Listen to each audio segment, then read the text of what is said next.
This is not my first time being with you turkeys.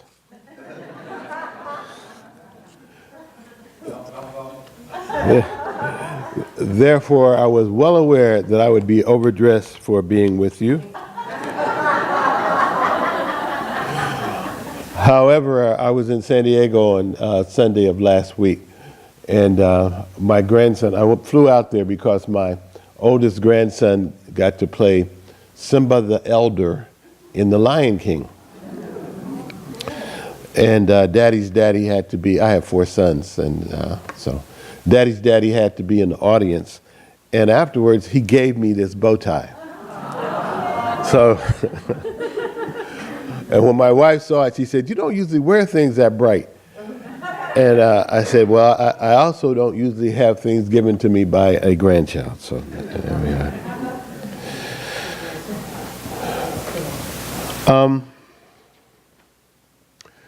there was a woman who came up here, and she's going to be performing in your 704 Club. Is that right? Is that what you call it? Cafe 704. And she talked about performing jazz. And I found that very interesting because I had decided, one of my favorite musicians is Wynton Marsalis. I have a great many because I am addicted to music. I have downsized to 13,000 recorded pieces of music. But Wynton plays both classical and jazz, and I can do the same thing. If I had chosen to do classical today, I would have been in the same vein as Tchaikovsky, who is my favorite European classical composer. Very romantic dude, and so am I. But I'm going to do jazz today, which is to say I'm going to be improvising all the way through.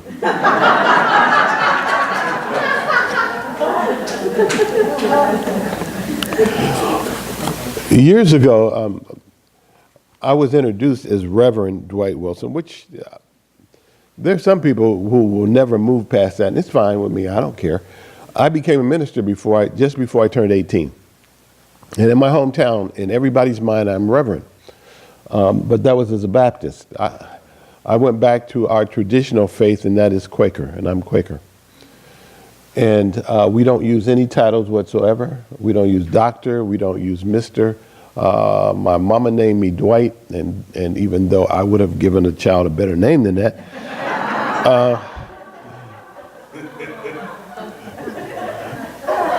Dwight is my name. What should I say? Did I rise or did I descend? I became General Secretary of our denomination in the United States and Canada just before I turned 28. And I was applying for a loan around that time to buy a home in the Philadelphia area because that's our Mecca. And the gentleman who I was applying, the loan officer said, "Are you a general or are you a secretary?" And I said, "Well, I'm a general who acts like a secretary." And he just laughed and he gave me the loan. The title of what I'm going to share with you today is A Stronger Kinship. Blood is Overrated. I'm going to start by reading a piece from Jesus, from Matthew's 12th chapter, 46 through 50. While Jesus was still talking to the crowd, his mother and brothers stood outside wanting to speak to him.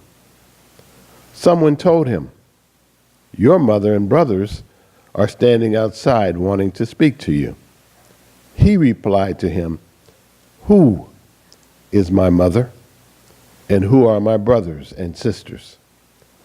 Pointing to those females and males who followed him wherever he went and worked hard to be in harmony with how he lived his life, he said, "Here are my mother, my brothers, and my sisters. For whoever does what heals the world's troubles is my brother, my sister, and mother." The last time I spoke with you, a number of, some people would say, ironic things happened that were in harmony with what I was going to say. And that day I was doing a symphony because I had written everything out.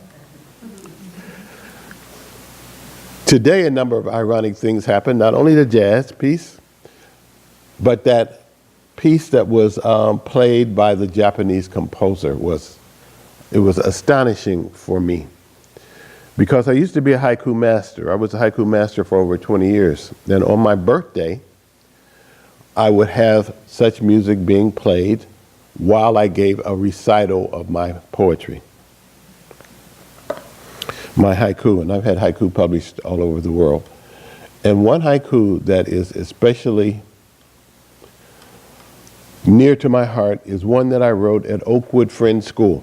And someone mentioned a oak tree today also, and liking to hug oaks.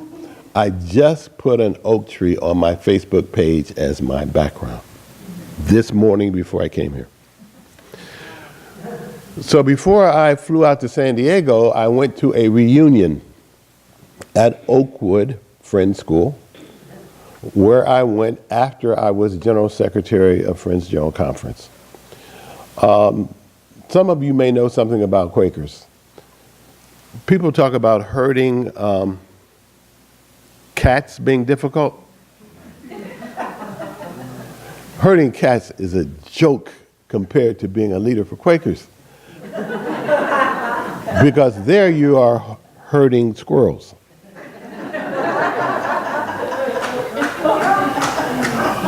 I have seen one person stop 500 from moving forward. That's all it takes.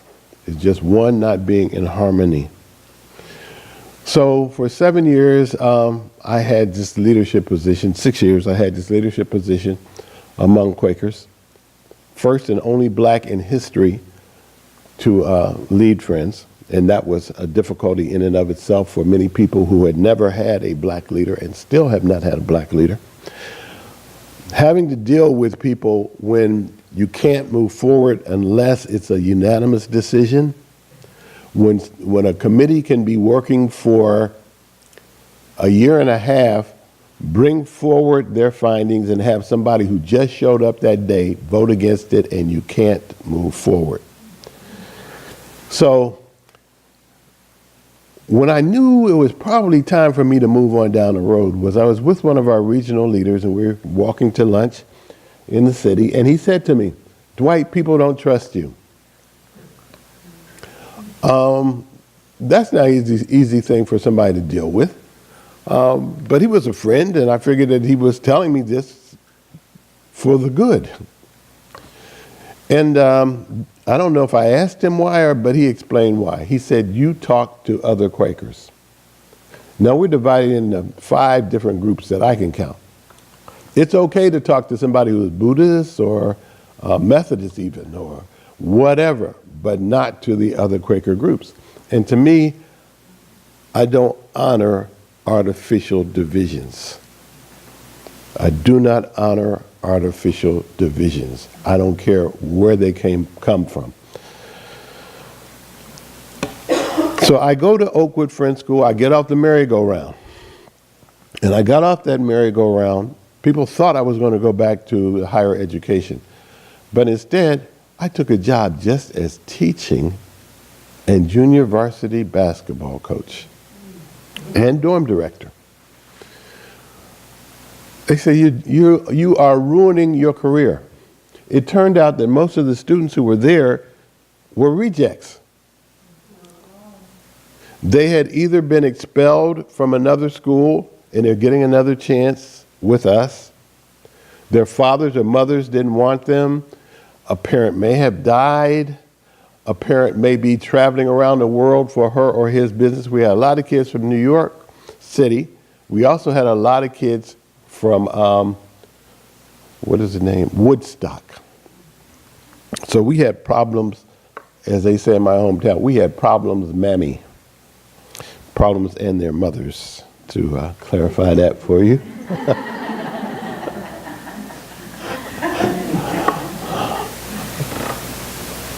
I took my job as being being in loco parentis, being the daddy on campus, and I told everybody on that campus, I am your daddy.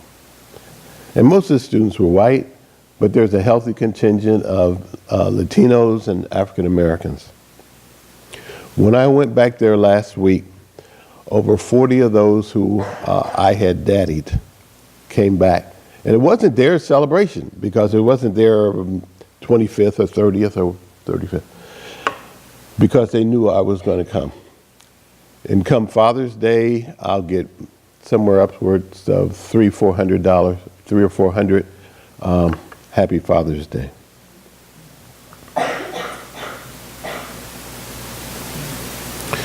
When I had cancer, people have asked me how I was today. They didn't know I had cancer 7 years ago.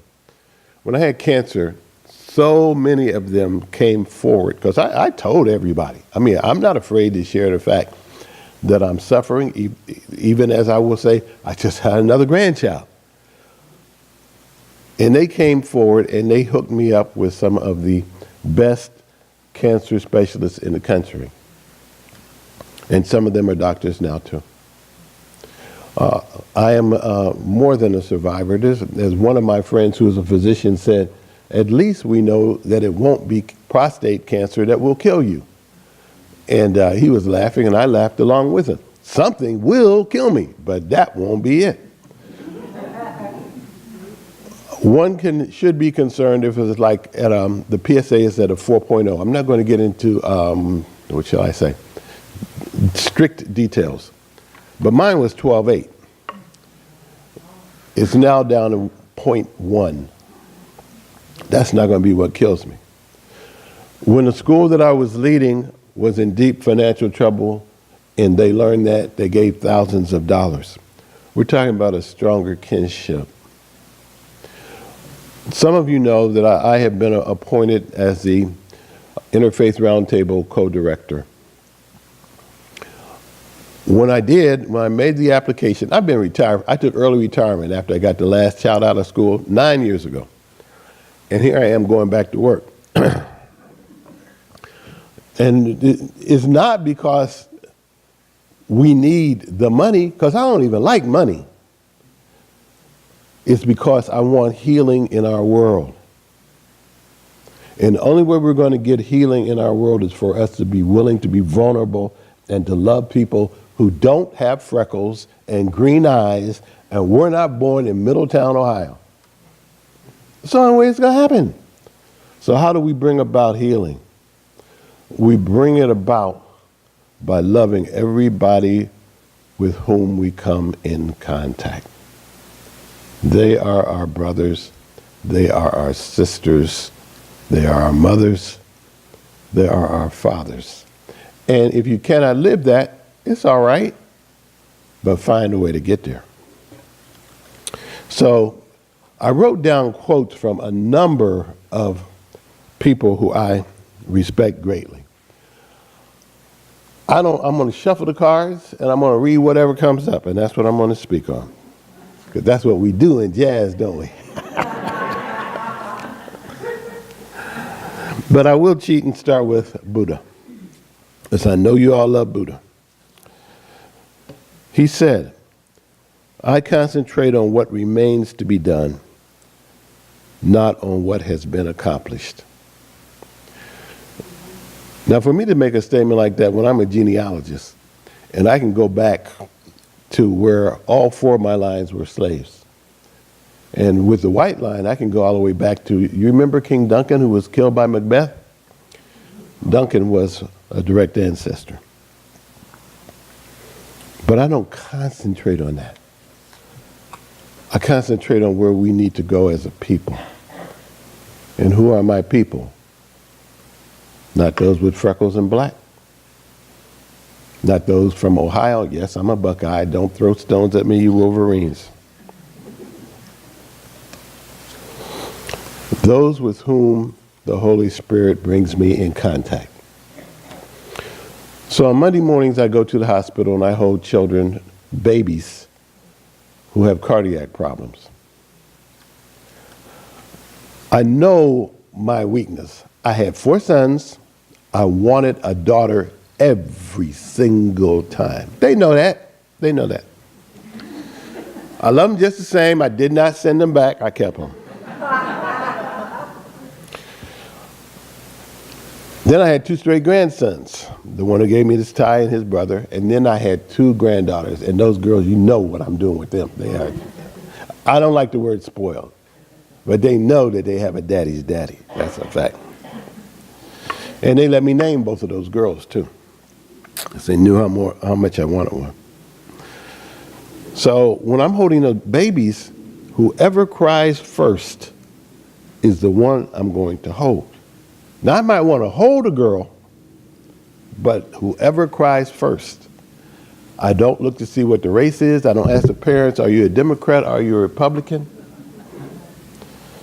Whoever cries first. That's how I try to live my life.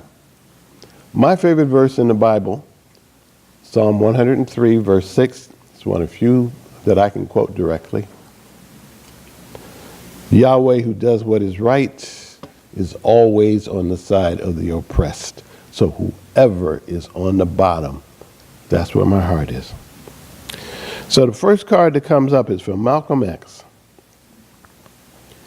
Don't be in a hurry to condemn because he doesn't do what you do, or think as you think, or as fast. There was a time when you didn't know what you know today. So many times we expect people to be on the same page as we are. It's totally absurd. How are you going to be on the same page as me? You haven't walked the same life as I have. I haven't walked the same life I'm walking right now. Oh, I shared with one of my sons a motel room the day before the Oakwood reunion. And some of you have hard-headed sons. This dude, he had the hardest head of all of them. But now he'll ask me questions 2 or 3 times a week for advice. It's like he's been doing that for the last 6, 7 years. I don't know what happened. I don't think I changed. Maybe I did. But it's got to be coming from him. So he asked me about romance. And he's a basketball lover. He was going to be a professional basketball player if he'd had his way. And I said, I'm going to give you a basketball analogy. When a basketball coach, and I coached basketball for 7 years. When a basketball coach does those X's and O's, have you all seen those when they're trying to tell you a play? That's rubbish. Because nobody is that stiff. Everything is moving around and changing all the time. You have to be adaptable to situations.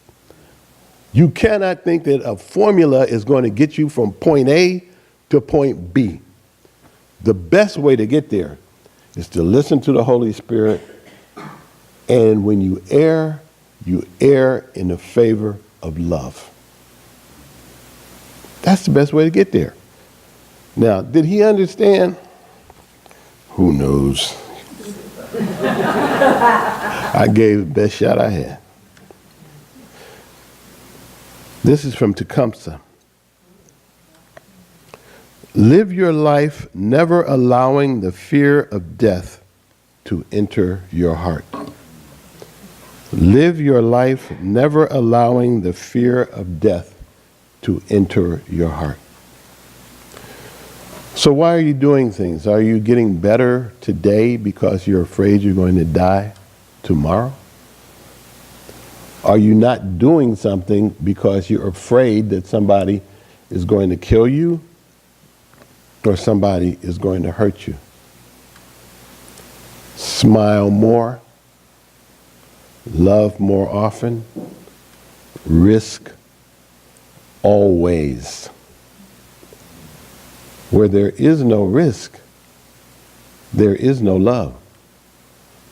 If you find yourself with somebody and she or he is not risking anything, don't call it love. You can call it lust. He also asked me about lust. Daddy, is lust all right?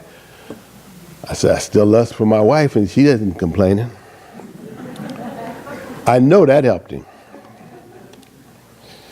Here's a Fonte saying. Now, I was told I have until 5 till, and I'm going to be a good boy. Oh, yeah, a little more. A little more? Thank you. I write historical fiction, and I don't know where my slave ancestors came from, but I have to have them come from someplace. So I have them come from Ghana, and I have them be Fonte. And here is a Fonte saying, who can measure where greatness is born? Who can measure where greatness is born? So I'm watching this grandson of mine who gives me this bright tie that I'm going to take off before I go outside. Because you know in Ann Arbor, it's against the law to wear a tie. So.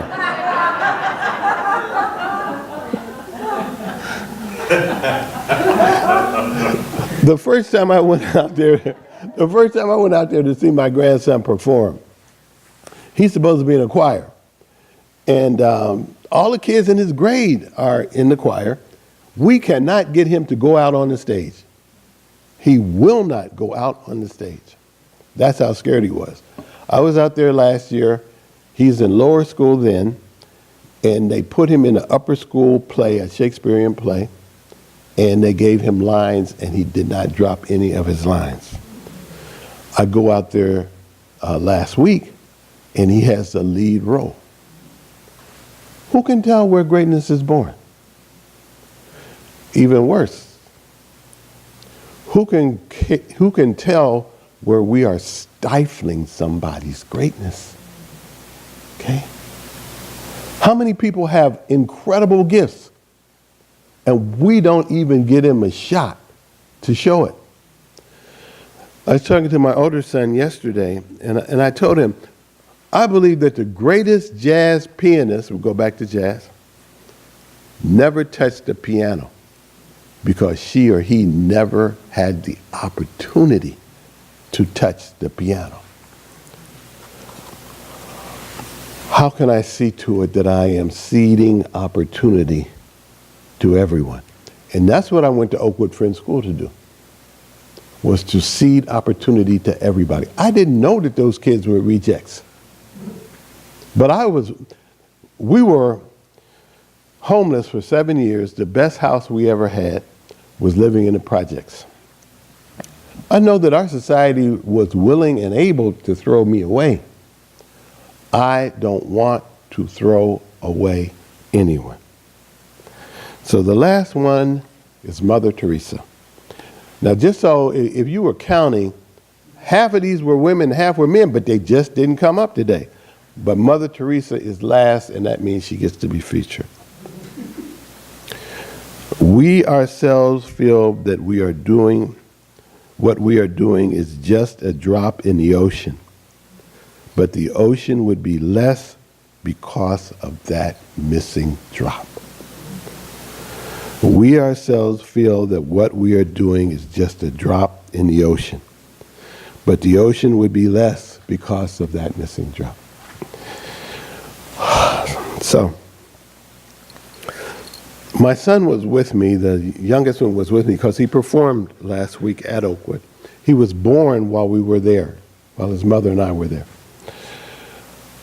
And toward the end, he said, I want everybody to get up and dance. So he went over to one of my former students, and he took her hand, and he started dancing with her while he was singing, and then a couple of my students got me up to dance. I never danced one step when I was on that campus. But I don't like to be embarrassed in public because I know how to dance, so I danced with them. So, as a matter of fact, I danced with two of them. So we leave, and he says to me, Daddy, I chose her to dance with because she's so pretty. I said, I'm well aware of how pretty she is, and everybody in that room knew that was why you chose her. But that's all right. That's all right. But I'm going to tell you something about her. She got pregnant when she was a junior in high school. And I was her advisor, and I was the dean. She told me she was pregnant. I said, don't tell anybody else. And we talked about it, and I got her through. At the end of the school year, we're in the all faculty meeting, and somebody says, I understand that Becky's not going to be coming back next year. I said, she's not. She's pregnant. She's going to have a baby. And someone said, well, she wasn't supposed to be in school and be pregnant. You should have kicked her out. You should have told us. I said, you had to be out of your mind. And somebody else said, well, you're the dean. You're supposed to uphold the rules. So I'm going to tell you something about the rules. My mother got pregnant with me. She was a straight A student. She got kicked out of school when she was 17 years old. She spent her entire professional career as a maid. There was no shot I was going to do that to that child. She's an attorney. God bless you.